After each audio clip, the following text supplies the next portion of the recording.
Hi, super rude asshole Duckie Dreadsword here. Today I would like to yap about what I think PB should be. And this doesn't just apply to PB, but for all future PW inspired mods.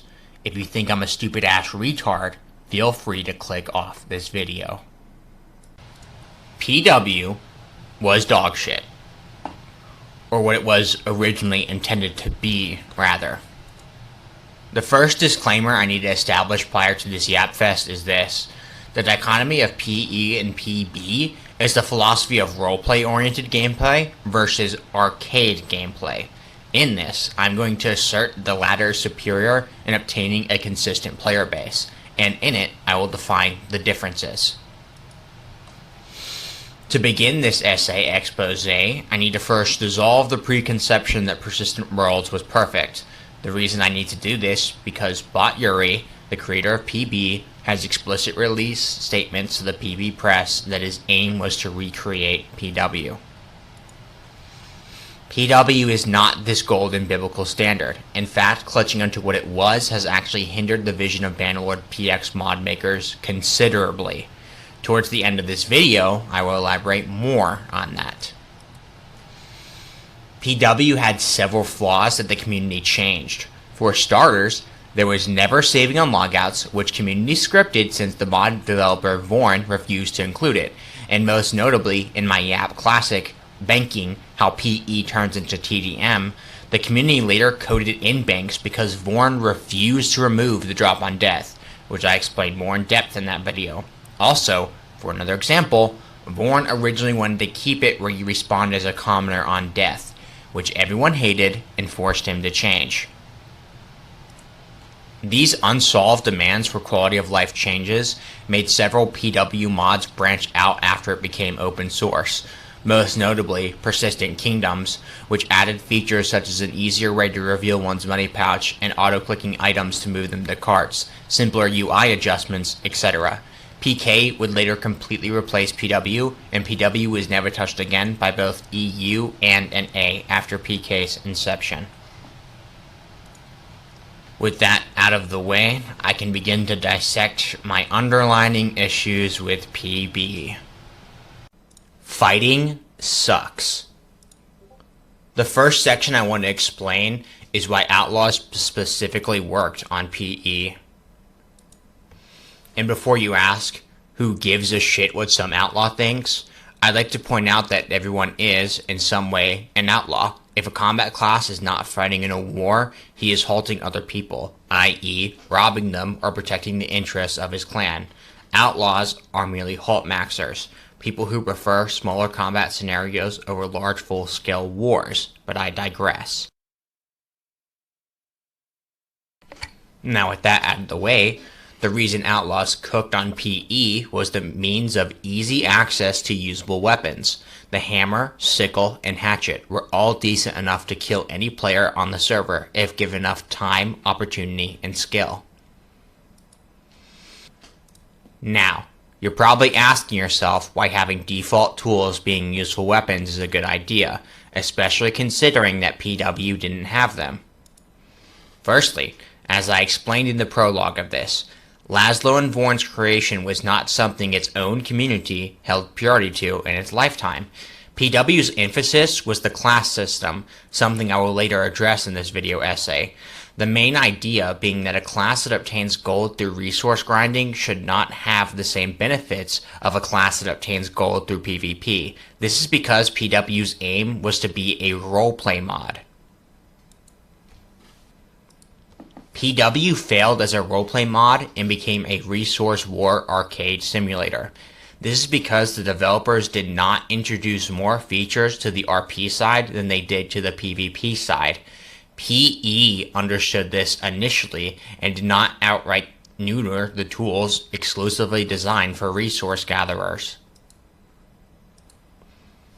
The most lasting players in both Bannerlord and Warband were the people who loved it the most, and those who did learned how to play it. When your mod rewards their time for learning the game, it creates an impression of continuous repetition. This is why PW never died outright. Also, and speaking of, PW was more punishing with weapon damage, which is ironic considering PB's direction to make weapons less impactful. The reason most PW servers utilize 200 HP in the first place is because the PW developers never touched the inherent balance of Warband's vanilla items. Because on PE, where I'm able to go out with a pickaxe or a hatchet, which I'm guaranteed to have, my time on PE was far more enjoyable because even though those tools were not nearly as good as the actual weapons, they were good enough to reward me for investing time in learning the game. Below, I have two clips, one from PE and one from PB. As you can see, the time it takes to kill another player in PB is almost 3 times as long.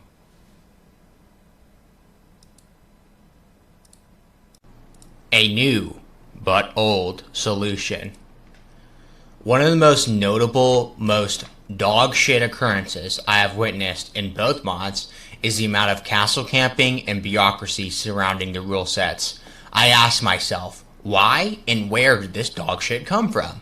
The source of it stems from the perceived loss when a player loses in a hostile interaction, which led me to ask, why was PE in the beginning allowed to be so decentralized without fault? The reason is simple, and is what I mentioned a year and 5 months ago. My second proposition to Aaron, which is actually to remove drop on death altogether. Bear in mind, as I state in that video, the entire reason the banks were scripted by the community was because PW refused to remove or reduce the drop on death. What we witnessed from February to the end of March, prior to PE incorporating banks and drop on death from February 20th to April 1st, was a version of PW without it. And what happened? Both the dogshit players and the decent players were all over GoFurk with far less in financial anxiety. The stakes were chosen when a player decided to purchase items and venture off into the world. This not only allowed wars to be more enjoyable, but it helped new players also not be as dispossessed and penniless on death. A possible second solution is to dissolve the drop on death system and replace it with the transferred fixed amount of gold instead of percentage drop. 500 to 1000 gold would be fine for this. And what this entails is that player 1 receives 500 gold when player 1 kills player 2 directly into his pouch.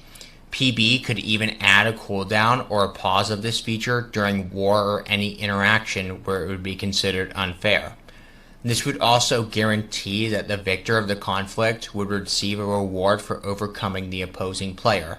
That is, if there is further concern and desire for stakes on death, outside of armor and weapons. Inventory and stacking.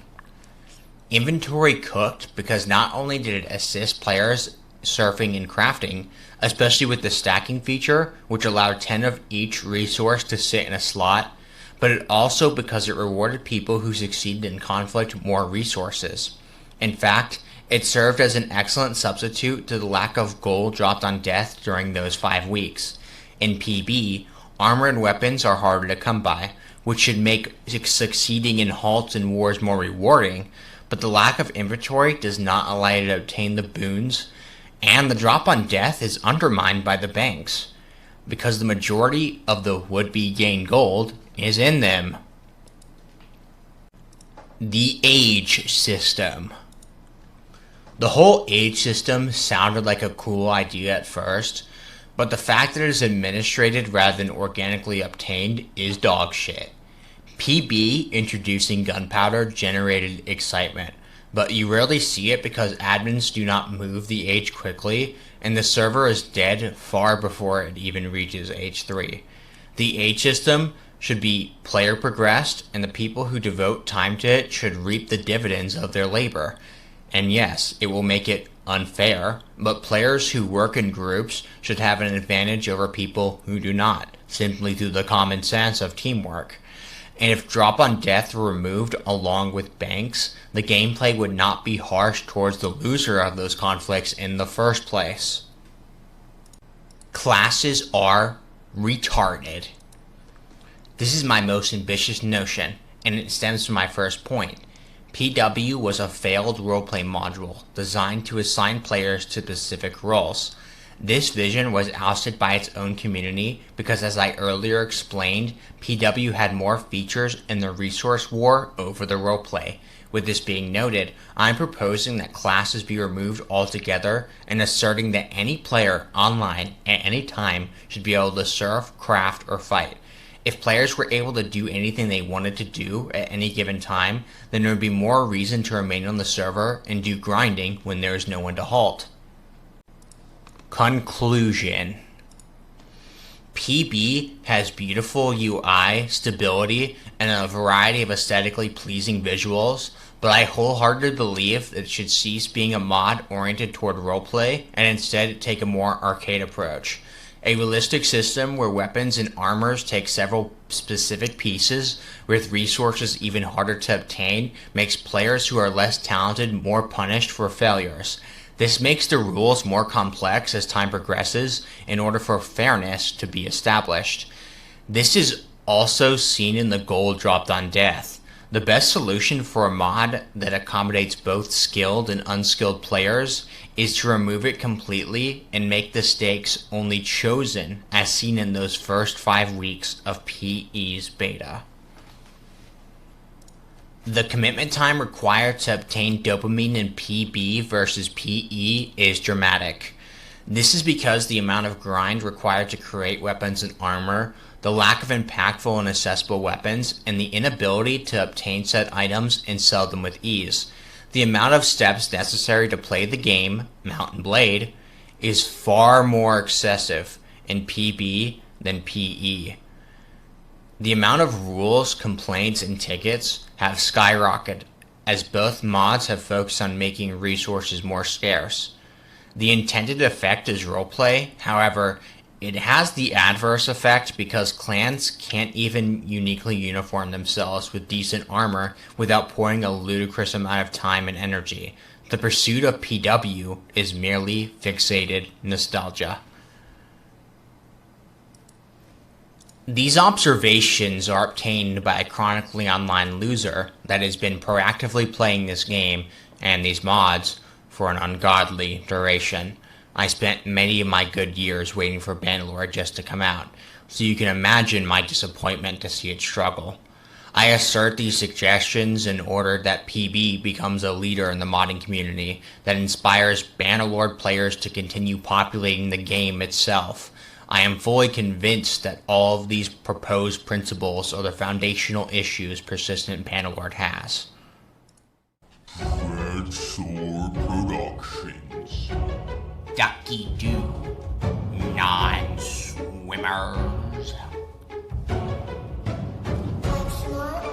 Would I really post to YouTube if I weren't in a diss track mood? To tell you the truth of PW, I am more than just a hater. I had more fun in the PE beta, but enough about me, it's about PB. This fighting sucks, don't you fucking agree? What the fuck is this, BOT Yuri? Why can I not have inventory? Yo, this shit isn't cool. Can't even kill a commoner with the tool. Fakes and drop on death? Still in? Thought I already taught you that lesson. Duckie Doo has something to say. The drop on death and banks need to go away. You know what I think? PB is lacking a backpack and stacking. Wanna get more grease when I'm scrapping and do more damage when I'm attacking. Yo, where the fuck is the fun? I thought we were gonna get guns, but the server is done before age 1. Can we move on from the past? Now it's time to abolish the class. Doing one thing at a time is fucking ass. Yo, what is with all this grind? Who the fuck has this much time? This mod is worse than the Crusader 5s. What the fuck is this, BOT Yuri? 5 pieces just to craft something? Don't think I'm being mean, cause I wanna see PB growing. I've given you the key, don't you see? Duckie wants PB to be the best thing, so we agree you should listen to me.